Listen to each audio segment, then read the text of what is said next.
تو یہ سب مل کر بچا سکتے ہیں چیزوں کو, سب مل کر مقابلہ کریں گے تو انشاءاللہ اس مشکل سے ہم نکل جائیں گے.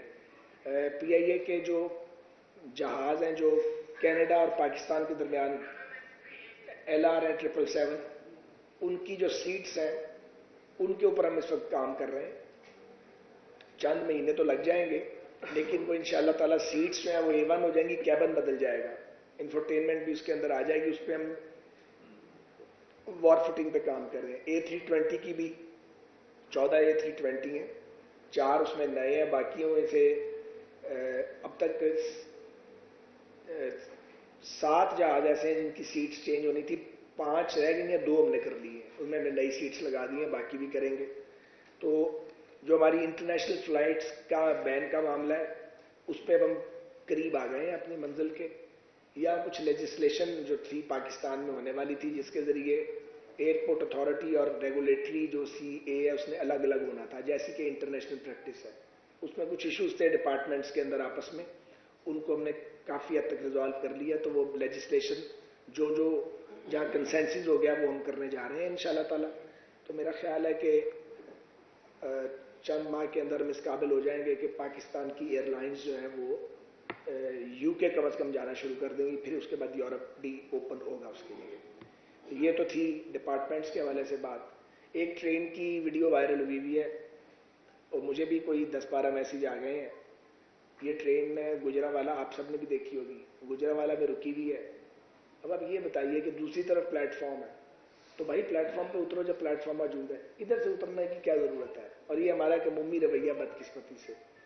اب گارڈ یا جو ڈرائیور ہے وہ لوگوں کو فزیکلی نہیں روک سکتا, تو جب پلیٹ فارم موجود ہے, پلیٹ فارم کے ساتھ گاڑی کھڑی ہے, تو آپ ادھر سے اتریں. جو طریقہ کار ہے بچوں اور خواتین کے ساتھ اگر آپ اتریں گے تو خدا نخواستہ گریں گے تو کوئی ہڈی ٹوٹ سکتی ہے, چوٹ آ سکتی ہے.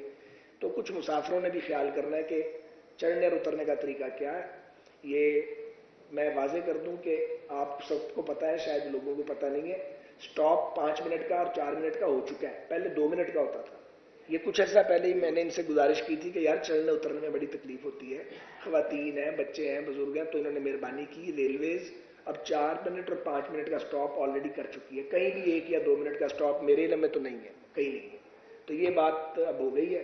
اب کوئی سوال کرنا چاہیں, کوئی اور بات کرنا چاہیں تو میں حاضر ہوں. خواجہ صاحب یہ بتا دیں کہ ریلوے کے جو کوچز ہیں اضافی کوچز بھی لگ رہی ہیں ٹرینوں میں.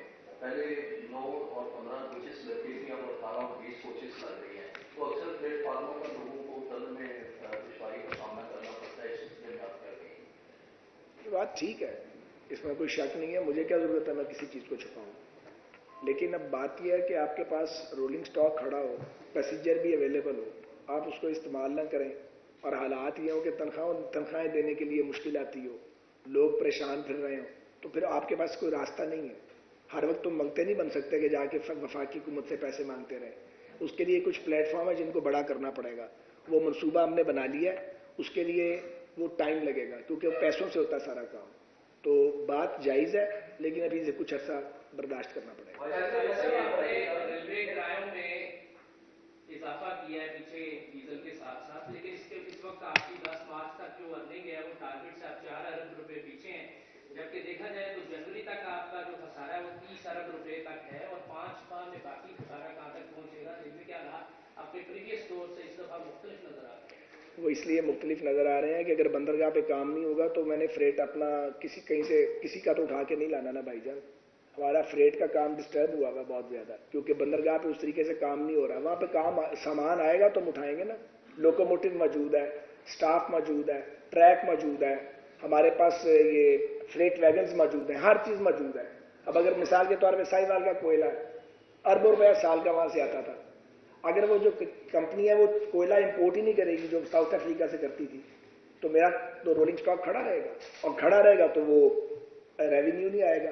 تو پرابلم یہ ہو رہی ہے کہ بندرگاہ جو ہے فنکشنل اس طریقے سے نہیں ہے, کیونکہ اس ڈالر کی کمی کی وجہ سے اس طرح کی امپورٹ نہیں ہو رہی پاکستان میں. یہ جو بھی معاملہ ریاست کا ہوگا, جو حالات ہوں گے, وہ تمام اس کے اداروں پہ اس کا اثر پڑے گا. ہم اس وقت جو پیسے کما رہے ہیں وہ پیسنجر میں سے کما رہے ہیں, اور فریٹ کے اندر جو ہمارا ٹارگٹ ہے وہ اس لیے پورا نہیں ہو رہا کہ فریٹ کے لیے سامان اویلیبل نہیں ہے. وہ سامان ہماری سب سے زیادہ بڑی انکم جو ہے وہ کراچی پورٹ سے ہوتی ہے, آپ سب کو پتہ یہ بات.